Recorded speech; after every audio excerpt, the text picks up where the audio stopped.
Last week, Vania did a fantastic job, I thought, by presenting to us Jesus as the fulfillment or the summation of the law of God, specifically the Torah and the minor and major prophets. But something I wanted to reiterate for us today is that Jesus of Nazareth, Jesus the Christ, fully God, fully man, hypostatic union, divine and human, is not just the fulfillment of the law, but he is also the fulfillment of your humanity as well.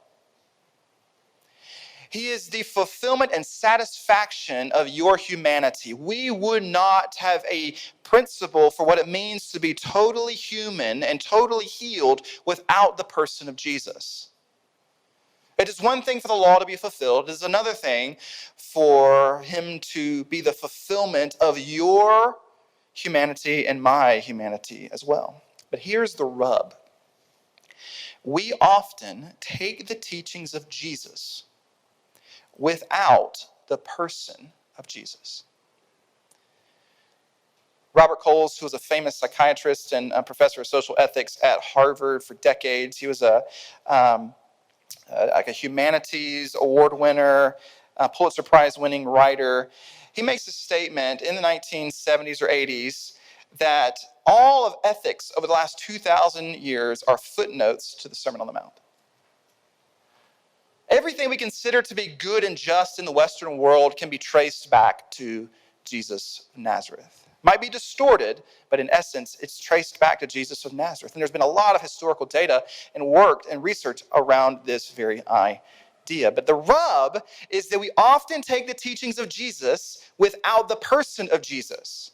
And to take the teachings, friends, without the person is to take them drifting from their purpose, drifting from their intent. Without the person, we don't understand or have clarity on the purpose of them.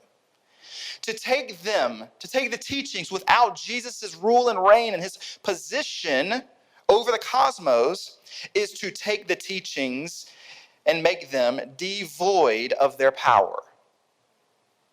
He is the key to unlock the power of the Sermon on the Mount and the teachings that we see throughout the gospel according to Matthew, and that we continue to go back to over and over again, consciously and unconsciously as people in the West.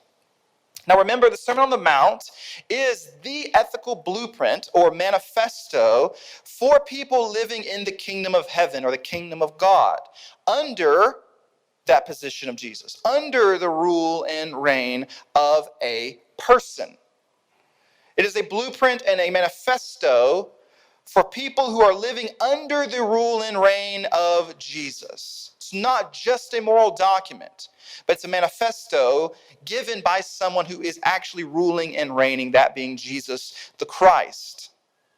And the bulk and body of this sermon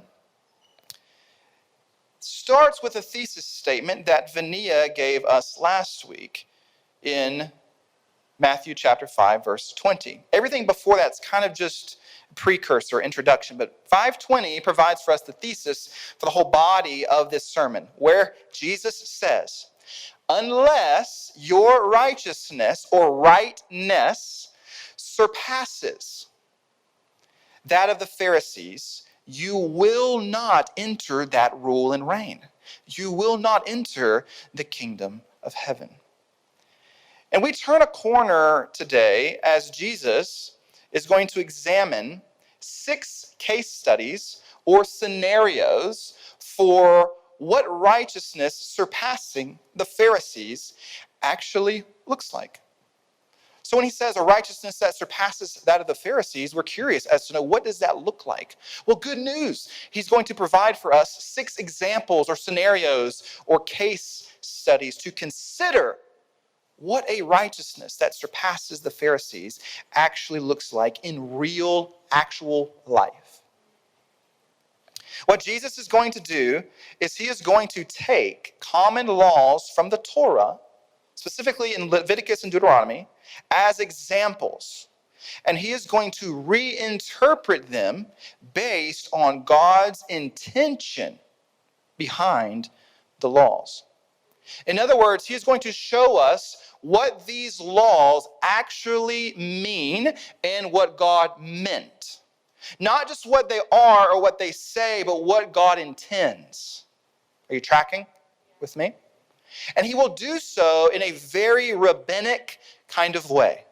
Remember, Jesus is a rabbi. He's a teacher who has now disciples or talmidim that are following him. And over these 6 case studies, he will say over and over again, you have heard it said, but I say. In other words, here's what you know. Here's my interpretation of what you know. Here's what that means. Here's the intention behind it. Now, usually these 6 case studies are called the 6 antitheses of Jesus. But I think that requires some correction because these 6 statements aren't so much anti-law teachings. Jesus is not anti-law. Nowhere is Jesus saying he's anti-law. He's just saying that the law cannot fulfill the righteousness needed to experience flourishing, shalom, and ultimate peace and healing. He is the summation of the law. He is not anti-law. So we can't pit Jesus' interpretations against the law. Rather, what he is going to do for us is he is going to transcend the law.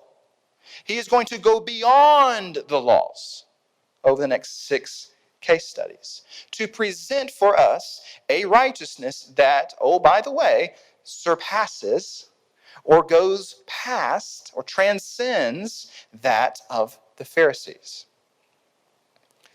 So he will present for us not a separate righteousness, but a better righteousness. A better righteousness, a more robust righteousness, a more clear righteousness. Because Jesus isn't primarily concerned with kingdom people doing the right things. He is concerned with kingdom people becoming the kinds of people who do the right things. That is a big distinction for us. Does he care about you doing the right things? 100%. But what he is after is that we become the kinds of people whose default, as Vania presented last week, is to do the right things. Jesus isn't primarily concerned with doing as much as he is with becoming. And I don't want to pit those two against each other, but I'm saying he is going beyond the law. He's going to transcend the law. What he is after, what Jesus of Nazareth is after in the Sermon on the Mount and in these 6 case studies, ultimately, for all of us, is the reformation of our tempers, our attitudes, and our dispositions. That is what he is going to be going after. And he's going to cover not every, but he's going to cover a lot of ground in terms of what we experience even to this day, 2,000 years later, with respect to attitudes, tempers, and dispositions. Now, for clarity's sake, our disposition, this is an important word for us in our formation and in our discipleship. Our disposition is the bent or the inclination and order of our heart. A person's inherent qualities of mind and character. That is what a disposition is. So before we even get in today, you need to do some self-examination, some self-discovery, some self-reflection. Not that you can actualize, but you can gain clarity on where you've come from and where you are by asking yourself, what is my natural disposition? Or what dispositions do I naturally have? Or am inclined to? What kind of attitude and attitudes do I possess? This is what he's going after. The reformation of our dispositions. Now, Pharisaical legalism, which we love to poke at, right, is sort of a quantitative functionalism. I did this, I did this, I did this. I didn't do that, didn't do that, didn't do that, didn't do that. Which, if we're honest, legalism is actually easier. Doing X, doing Y, not doing X, not doing Y is actually easier than what Jesus is going to present for us. Why might it be easier than a reformed heart? Because you can be a legalist and maintain a bad attitude and a self-centered heart. Don't poke fun at a legalist. That's a minimum qualification to a degree. You can be a legalist. In fact, I would argue, actually, we live in a period of time in history where we're all legalists. We're all dogmatists. We have strong convictions, strong beliefs that we impose on other people often. If you don't do X, X, X, X, X, or whatever it may be, there are implications socially for you. You know what we call that? Legalism. We call that Pharisee. We call that Pharisaicalism. It's all around us. It's not just the church.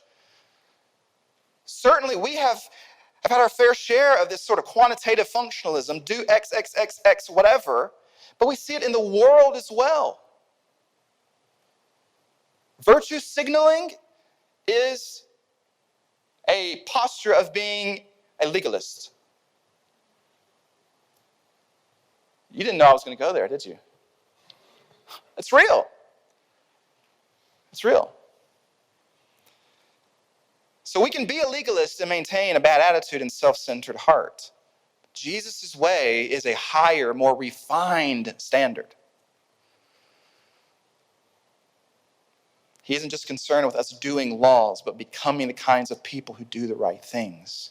He doesn't just want to declare us righteous and holy, but to make us a righteous and holy people. To sanctify us through and through, as it says in Thessalonians. He wants to actually renew and change your personality. Shocker. Shocker. We kind of get into this mode of thinking that we are fixed persons with fixed personalities and fixed identities. That's not true. We're dynamic creatures, unless you're a statue. But none of us are statues. You're not fixed. You're dynamic. You're emerging. Who you are now is not who you are going to become. Now, you might be moving in a direction that has implications, certainly. But you are being formed, whether you like it or not. And he wants to renew our personality, to reform our dispositions, to restore our affections, and to reshape our heart. When he moves in, he's going to begin to renovate. When he moves in, the moment that he moves in by way of the Spirit, he says, okay, let's get to work. And you're like, whoa, let's just kind of like sit on the couch for a second, man. Like, let's just, have some, charcuterie or something and put on some Coltrane and just relax.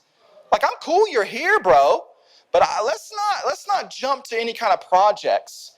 Do any of you have a friend or a spouse or a family member who on Saturday mornings, as soon as the sun comes up, they are like knocking on everyone's door saying it's time to get to work? Right? Some of us have parents like that. When I was a kid, I was like 8, 9 years old, I was mowing the grass. My mom, 8 o'clock, get outside, get to work. You're like, oh man, Mom, I just want to sleep in. The Spirit comes in. The Spirit doesn't waste time. The Spirit's like, let's get to work. Let's renovate. Let's tear some things down. Let's rip this decor down. Let's look at the foundation. Look at your bathroom, bro. It's gross. It just grows. You're living with a mold. It's infesting your bathroom, okay? Like, this is wild. Look at your bedroom, man. You got bugs everywhere. Let alone your closet. Are you kidding me? And you have a child in this room? Like, what is going on? Now, we know some of us got dirty houses, and they stay dirty, and we don't even think about it.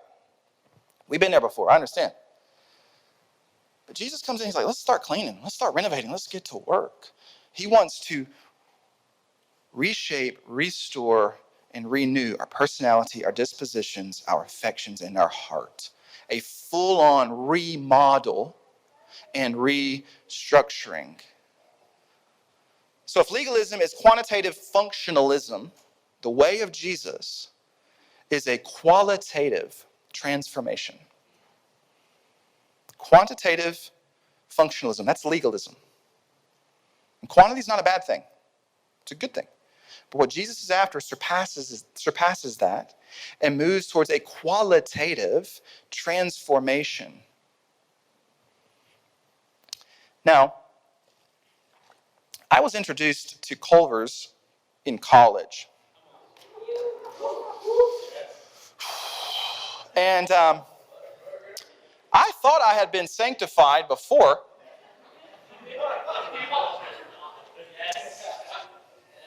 But if you don't believe in a second work of grace, go to Culver's. Second blessing. And there's been great debate within our community around food and restaurants and fast food. There was a debate this week in our little pickleball group about Chipotle and Moe's. And there was also a debate about Cava and Chipotle. And I'm like, that's not even a helpful or accurate argument or even comparison. They're two types of food, whatever. Like, I'm a Moe's guy. I'm not a Chipotle guy. Now, listen, I used to be a Chipotle guy. Not anymore. Just to be honest, I'm not. But nothing in the burger world tops Culver's. Now, my wife told me this past week, she said, Spencer, did you know that Culver's just got voted the #1 fast food restaurant in America? #1 fast food restaurant in the United States of America. And I'm like, I'm not shocked. Why are we shocked? Why are we shocked? Now, here's my point. You're like, where is he going with this Culver's metaphor? You know? Burger King has burgers. McDonald's has burgers. And if a Hardee's hasn't closed down yet, they got burgers too. They're at least supposed to have burgers. Now, you might show up and they're like, we're all out of meat. You know, it's like, what is going on here? All of them sell burgers, quantitatively. But boy, there's a difference in quality. There's a difference in quality. That's a snap your fingers. Praise God in heaven for the quality of a Culver's butter burger. Hello. So back to Jesus. In the Sermon on the Mount, Jesus is after forming us into not just the right way, but the better way. To become better people. Not just to do the things, but to become a type of person qualitatively. And he isn't just telling us to do various acts or deeds, but to become certain types of people. He's not just after righteous deeds, but righteous living. Here's the thing. You can give to the poor and still be a jerk. You can tip well and be a terrible employee at work. You can help your neighbor out and be a terrible spouse. You can do right deeds and not live righteously.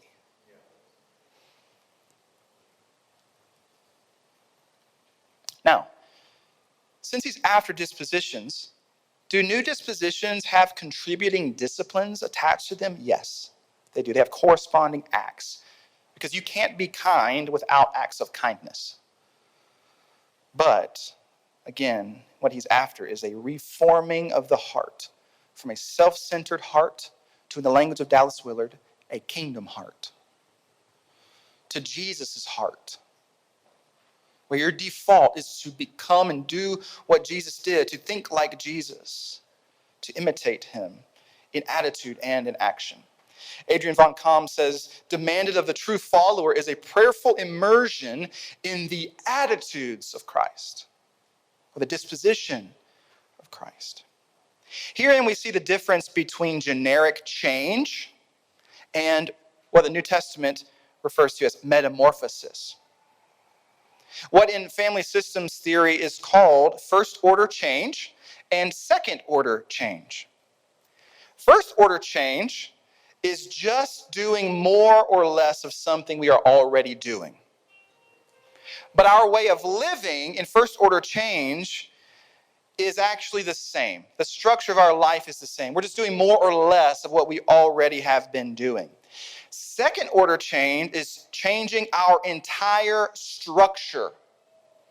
Our entire framework and way of living is changed.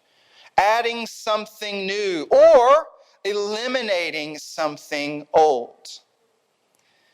Behavior in second order change doesn't just change, but the actual rules of the game, so to speak, change. An analogy that you will see when you look up first order change, second order change online often, which is very interesting, is that if two people are consistently getting in arguments, husband and wife, let's say, are getting in arguments, second order change is where one decides, when we get in an argument, I'm going to start doing a silly dance. I'm going to do something totally out of the ordinary in this moment to kind of redirect the whole structure of our argument. I find that pretty interesting. I'm not saying we all do a silly dance when we get tempted by sin, right? But for some of us, that might be what we actually have to do. Change the whole structure of our life. The whole framework of our way of living has to change. And that's what Jesus is after. He's not just after you adding some things to your life or more of the same thing or less of the same thing, but he wants to eliminate some things and to change the entire framework of how we are living. So what Jesus is going after is second order change. And he is doing so by getting to the headwaters of our ethics, by getting upstream, by getting underneath the surface, by considering the direction of the current under the water. And the headwaters of our ethics in actual life are our attitudes and dispositions. They are our attitudes and dispositions. I have a picture for you guys just to get a glimpse of it. Our dispositions, our attitudes lead to our actions. And this is what Jesus is after, the headwaters of our ethics. Archbishop Desmond Tutu said, there comes a point where we need to stop just pulling people out of the river. We need to go upstream and find out why they're falling in. We need to stop just pulling people out of the river. And we need to go upstream and find out why they are falling in. Now, all 6 of these case studies, we're going to get there in a second, I promise, are the convergence of 3 things. You'll notice these 3 things in every one of these case studies. Dispositional formation, or attitudes being formed and reformed. Emotional maturity, and relational practices. Dispositional formation, emotional maturity, and relational practices. Practical stuff. Helpful stuff for us. Now, I do have some mixed feelings about the Enneagram. I do. I'm a mixed bag when it comes to the Enneagram. But how many of you are just big Enneagram fans? Now I know some of you are like, I'm not going to raise my hand because he just has a comment to say about how he's not, all about the Enneagram. But how many of you honestly are like, you're like the Enneagram? Yeah, you're helpful? Okay, cool. Some of you are still not honest. You're like, I don't know. Anyway, I think it can be a helpful tool. Whether it started from the occult, I don't know. But either way, Myers-Briggs, we use it. StrengthsFinder, we use it. We do all the things. Enneagram can be helpful. But what's fascinating is that each antithesis or case study over these next few weeks is going to engage many of what are called the root sins of each of the 9 types in the Enneagram. 7 of them are actually the 7 deadly sins. So, consider what type you are. I don't know why we're laughing. Is that funny? Okay, that's a bunch of sin, and we're laughing. Anyway, so consider your type, okay? You are not one with your number necessarily. That's not your identity, right? But we do have bents, okay? I am an Enneagram 3. Any 3s out there? Any achievers? Yeah. We are deceitful creatures, by nature. We lie to get ahead. So consider where you are and just say, is that like kind of a root disposition for me? Naturally. I think it'll be helpful. And Jesus is going to engage in most of these over the next few verses. So, verse 21. Let's keep moving. You have heard that it was said to the people long ago, you shall not murder, and anyone who murders will be subject to judgment. This is Jesus referencing the sixth commandment of the Decalogue, or the 10 Commandments from Exodus 20 and Deuteronomy chapter 5.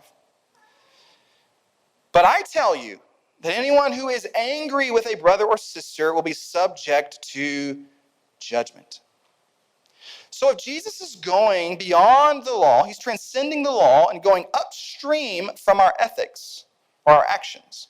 He is connecting anger and murder, or anger and violence. That is because the gateway to murder, or the headwaters of murder, is anger. All murder and violence begins at anger. But notice he doesn't say, don't be angry. Anger is a mental and bodily emotion that we consciously feel. The definition from the APA, so this is straight from the American Psychological Association, it says anger is characterized by antagonism towards someone you feel has deliberately done you wrong. One person says, thwarted your will. Done something to you that you did not want, or something to someone else that you did not want or will. But it would be impossible to command someone not to get angry. It's impossible because it is an emotion, not an action. We can influence our emotions. Hear me, we can. Tons of neuroscience on this. But we can't control our emotions. Can't control them. They just come over us in our body as information. We choose how to respond, but we can't control when they come. And they matter. Pete Scazzaro is famous for saying, your emotions matter, but they make terrible masters. They matter, but they make terrible masters. But the Greek has two words for anger, interestingly. The first is the Greek word thumos. Can you say that? Thumos. And thumos is probably what we're more familiar with when we think about anger. It's a quick flare-up. Someone cuts you off on Wendover, you get angry. Right? You go through a Burger King and your food is wrong. Again, you get angry. Your team loses and you get really angry. But eventually it goes away. It does go away. The second Greek word is orge. And this word speaks more to a natural impulse, a rising up from a disposition. So it's coming from a fixed place. It's often translated as wrath or indignation, or I love this definition, agitation of the soul. This kind of anger is a simmering anger. It's a swelling. The word literally means a swelling. It's where you or I have not moved on. It's a grudge. It's a boil. We've all been there before. We forgot we put some water in a pot on the stove, turned it on medium heat. All is calm now. You forget about it, and that joker starts to boil. Then it starts to get that foam stuff, and it starts overflowing. Like that's orge. Not a quick flare-up, slow simmer that swells. The text is actually better translated as whoever is nursing a grudge, or whoever is being angry, or remaining angry. And at the beginning of the story, in Genesis chapter 4, the first generation born into death, we see the first act of human defiance and rebellion. What is it? It's murder. It's violence. one image bearer taking the life of another image bearer. Cain kills his older brother Abel, murders him. And since that moment, every civilization has been born out of violence. I cannot think of a single civilization throughout history that has not been born out of violence. But that is not where the murder began for Cain. The murder for Cain began with desire, turned into envy, turned into anger, turned into resentment, turned into murder. Cain and Abel were presenting offerings to the Lord. Abel was a shepherd, presenting animal sacrifices. Cain worked in the fields, presenting grain offerings. And the Lord showed favor on the offerings that Abel provided. And the text says that Cain was very angry and his face downcast. And Yahweh says, "Why are you angry?" Cain wanted and desired the essence of Abel. Wanted to be seen. Wanted what Abel had. He was counting Abel's blessings and not counting his own blessings. And that's what envy is. When you count other people's blessings and not your own. And since that moment, we've seen this over and over and over again. But it didn't just start with murder, it started with desire. And one of my favorite thinkers that I enjoy and have read a lot is a French philosopher, or was a French philosopher. He passed away a few years ago, named René Girard, who's the founder of what's called mimetic theory. He's often been called kind of the Darwin of the social sciences. Fascinating thinker who developed this idea of mimetic theory. We're creatures of imitation, creatures of desire. That everything we do is driven by our desire to possess the essence of another, thus producing violence. Why would it produce violence? Because when one person reaches for something and you reach for something, you're both grabbing for the same thing. By default, eventually, you're going to be in a struggle over that thing. And you're reaching for that thing because someone else is reaching for that thing. And you have the desire not for what they possess, but for who they are. Think modern advertisement. We want Jordans, not because the shoes are great, because they're terrible basketball shoes, honestly. But we want to be like Mike. We want his essence. You tracking with me? So it produces violence. And all cultures, Girard would say, are built on mimetic desire leading to violence. We want someone else's land, so guess what we do? We kill them. We kill them. Now, what we also do is we realize, you know what, we can't be doing this and still live together. So we create scapegoats. So where two people are arguing back and forth and there's violence, you're like, hold on a second, we can't do this and actually live, so we got to redirect violence towards something else. So scapegoats are created, and we see the idea of the scapegoat throughout the Old Testament. Jesus becomes a scapegoat. But what's crazy is throughout time and all throughout mythology, scapegoats were considered guilty. Victims were considered guilty. The idea of the innocent victim is a modern Christian notion. Doesn't exist throughout the history of time, let alone mythology and literature. I'm also a big Cubs fan, okay? Which means I have really bared a cross that you know nothing about, right?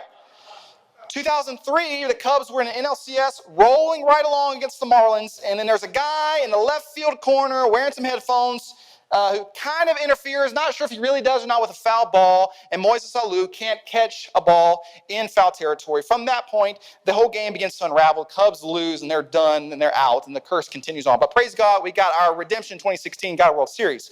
So I'm content for the rest of my life. However, Steve Bartman was the guy. He has been deified in Cubs history. But he had violent threats against him, had to go in sort of like a sort of confined space that was covered by police, like threats on his life. Why? Because he's a scapegoat. Scapegoat. And we see violence from the beginning of history. So what happens is sacrificial systems are made to contain and mitigate violence. and pass on the guilt. We need a common enemy to survive. We might kill each other, but if we can redirect our violence towards this object, we can survive. Girard says, to escape responsibility for violence, we imagine it is enough to pledge never to be the first to do violence. But no one ever sees himself as casting the first stone. Even the most violent persons believe that they are always reacting to a violence committed in the first instance by someone else. You know what we call this? Blame shifting, blame displacement. What happens in Genesis 3 with the parents of Cain and Abel? God comes to Adam and is like, hey, did you do this? Did you eat from the tree, eat the fruit? And he's like, she made me do it. Eve, how about you? Serpent made me do it. Blame displacement. It's the first implication of the fall. Ultimately leads to violence. So in this story of Cain and Abel, we see the beginning of violence and anger and the implication thereof. Because Abel has something that Cain thinks should be his. He's angry. And it simmers. It's burning inside of him. The Hebrew text literally gives this notion of a burning. Now, many of us love to watch murder mysteries. Are you one of those weirdos who loves to watch like Lifetime or these documentaries about how this person murdered like 6 people? And you're like, I'm glued. I am honestly concerned about those kinds of people. We can talk afterwards. Sometimes, though, I think what we do is we watch these mysteries and documentaries and movies to make ourselves feel better. We're like, I'm not that mad. I'm not that crazy. I'm better than, you know? But are you better? Are you better? Never me. I would never do such a thing. But here's the thing, as Jesus is saying, all acts of violence start from a place of an agitated soul. A simmering indignation or grudge. That's where it all begins. Verse 22b says, again, anyone who says to a brother or sister, Raka, is answerable to the court. And anyone who says, you fool, will be in danger of the fire of hell. Raka was a slur and expletive in the first century, meaning an empty-headed person. An empty head. Similar in our time, if you were to call someone a dumb A. I'm not going to say the word from the pulpit. Or an S-head. Well, why are you looking down, my love? I don't know. You look so embarrassed. Or a dumb F. You're like, never me. Okay. Moron. Idiot. That's what Raka means. And you know what this is? We're coming back to it. It's contempt. It's demeaning someone's dignity. It's name-calling. Name-calling and insult move to questioning someone's character and someone's humanity. You know, name-calling, as we see here, I think, is the core of anger and contempt. It's the core of it. Name-calling, insulting others, demeaning someone's humanity and dignity. We do it all the time. Get on social media. Name-calling. Go look up some memes of some celebrities. Name-calling, contempt. We live in a culture of contempt. We live in an angry culture, angry society. And here's how it often happens. We have a natural feeling of anger, okay? Our ego gets wounded. We then begin to displace blame on others and become a victim and embrace the role of the victim as our identity. Our heart then bends toward contempt. That leads to verbal violence, which leads to physical violence, and then hell on earth. Is that not the trajectory? Is that not what is upstream from murder and violence? Murder, contempt, name-calling, and outrage all reveal an attitude of the heart. And Jesus says this kind of person is in danger of the fire of hell. Now, 2 notes on hell. I'm not going to unpack a theology of hell this morning. Sorry. A couple things. 1, hell was a real place. An actual place that you could go to. We could go to today. The Greek word is Gehenna. The Hebrew is Ben Hinnom. But hell, or Gehenna, wasn't under the earth or beyond earth. It was on earth. It was a valley outside of Jerusalem where innocent children were slaughtered as worship to pagan deities. And there are many acts of slaughter in the valley of Hinnom. Some believe that it was a burning garbage dump in Jesus' day, always on fire. And over time, it became a metaphor for the judgment at the end of the age. I have a picture for you. Look, there's hell. There's Gehenna in the Ben Hinnom Valley. So it became this metaphor for judgment at the end of the age. It's the first thing I want you to know. The second is that hell, I believe, is both a future, whatever hell is both a future and present reality. The text, I think, is saying, if you live as an angry person, you are in danger of living in hell. And the life of an angry person, a resentful, bitter person, is anything but refreshing and life-giving. It's hellish. Some of us, right now even, are experiencing a little bit of hell. Some of us know people whose lives have been wrecked and are living in hell now. Your future life, this is important, your future life trajectory is not that far from your current life trajectory.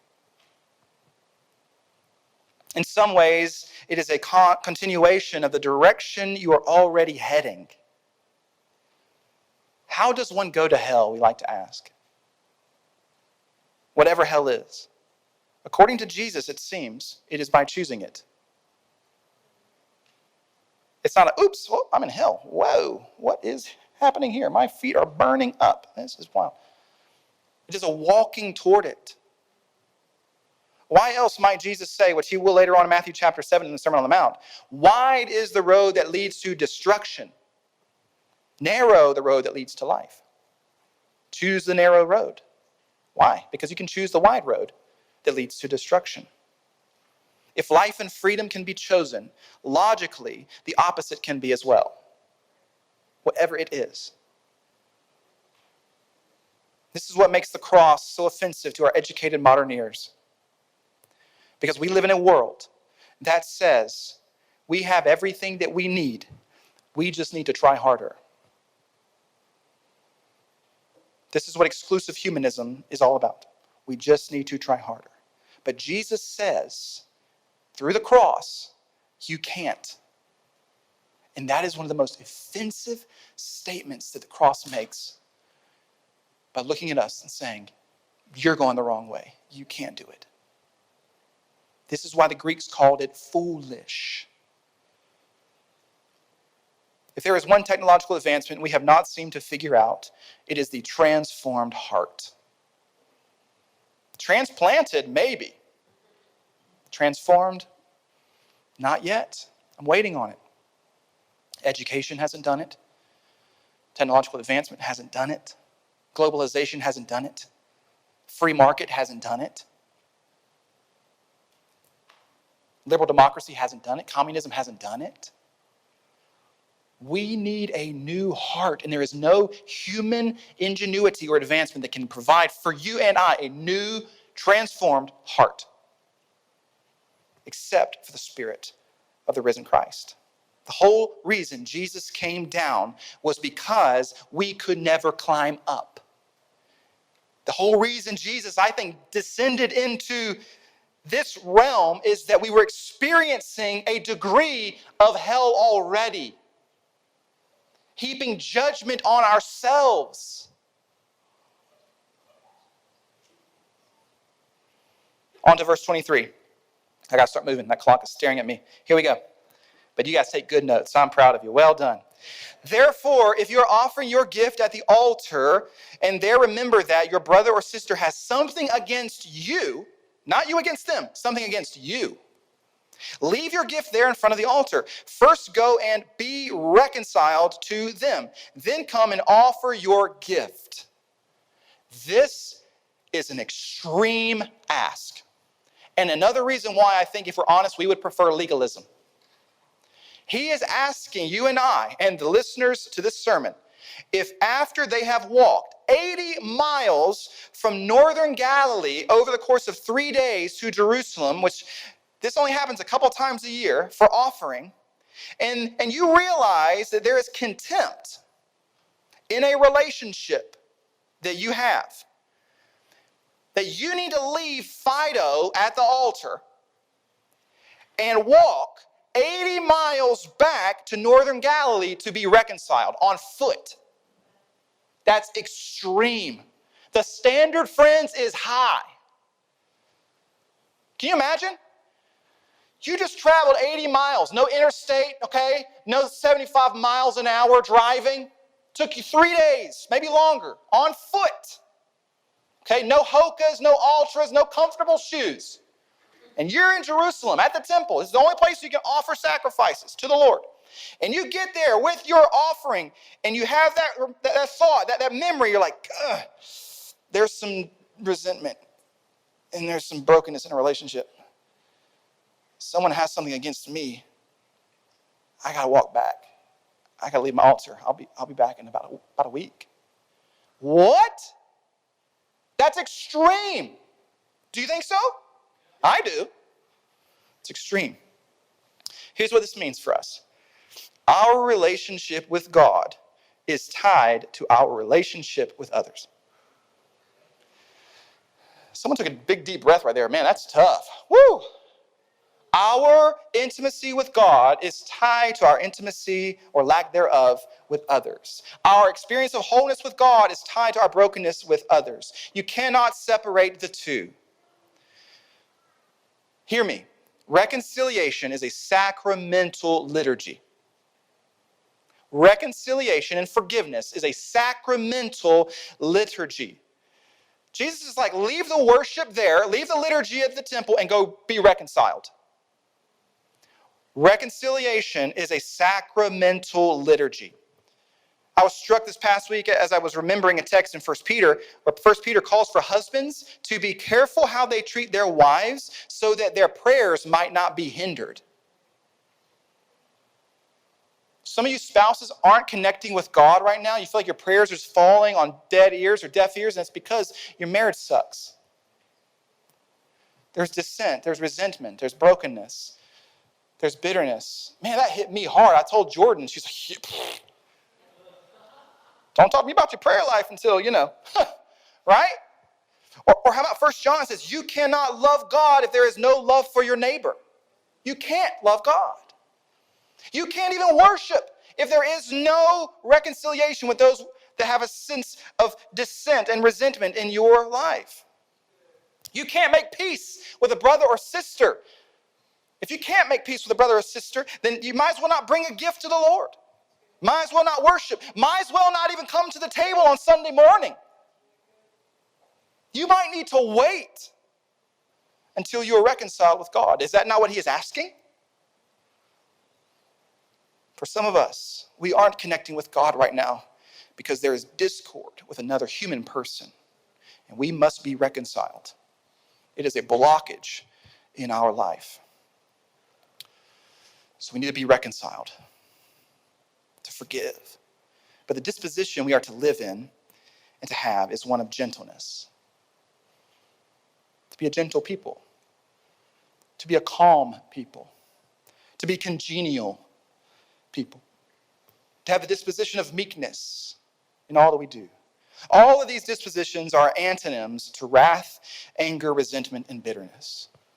Have you ever been around someone and you're like, I don't even know their story, but they just seem angry. They got some resentment, man, some bitterness. I can see it on their face. I was in Selah's classroom this past week, and there's all these faces of different emotions and feelings. You see it. And you can look at a person and say, that person's angry. What does it mean for us to be transformed by the Spirit to a posture of gentleness and calmness and congeniality? I love this from Pete Scazzaro. This is Super helpful. He says, a helpful way to measure your level of brokenness or emotional maturity is to consider how offendable you are. A helpful way to know if you're disposed in anger right now, this morning, is to consider how offendable you are. Consider how offendable you are. And I grew up in high school, my own story, and my own kind of temperament, my own disposition is like, I will jump quick, bro. Like, I got technical fouls a lot playing basketball. I know you're shocked because I am a gentle soul, meek, and calm. But I'm telling you, like, if I get pushed on the court, I'm jumping back at a brother, you know what I mean? Like, that's just how I was. I wasn't that good, but I could jump at a brother in a heartbeat, Quick. Angry, man.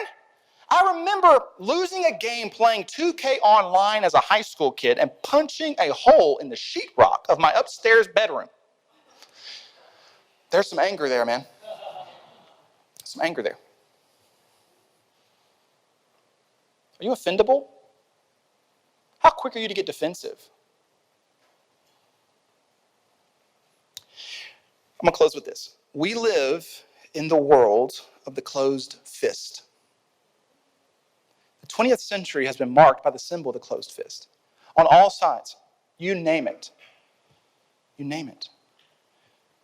Communism, Black Panther Party, white nationalism, Donald Trump, fist. Everywhere. And much of the 20th century has been marked by violence and murder. Over 230 million people were killed in the 20th century. The most violent century in human history. Where did it begin? Where did this begin? Anger, resentment, envy. Everyone is walking around with a closed fist, ready to just go at someone. We're angry people. But contrast the fist with the open, wounded hand of the Christ. I'm not telling you to bottle up your anger and your resentment. No, because it will burst. It needs to come out in a healthy manner, certainly. Have some emotional regulation, but it needs to come out. But consider the open, wounded hand of Jesus the Christ, because his open, wounded hands reconciled us to him and brought us out of Gehenna and into abundant life that begins now. Peace that you can have now. Meekness that you can have now. New dispositions of the heart that you can have now. Congeniality now. Gentleness now. He has reconciled us that we might be agents of reconciliation. So here are two questions to close with for you to consider today and then through the week. On a scale from 1 to 10, how offendable are you right now in this season of life? If I said something to you that was rather triggering, how offendable are you? Or how offended would you get? Offendable is not a word. It got made up by Scazzero, but I think it's helpful. 1 to 10. Helpful self-assessment of anger and contempt. The second question is, who in your life might you need to reconcile with? Who might you need to reconcile with? And you know what, maybe, friends, I was really struggling if I wanted to do this or not today. If there are people in your life where they have an offense against you, and he goes on to share another example of an adversary, going to court. He's like, take care of it before you even get to court. But there is a brother or sister in this community or beyond who has an offense against you, and you sense it. There's resentment, there's anger, there's bitterness. You might not need to come to the table. You might need to go be reconciled.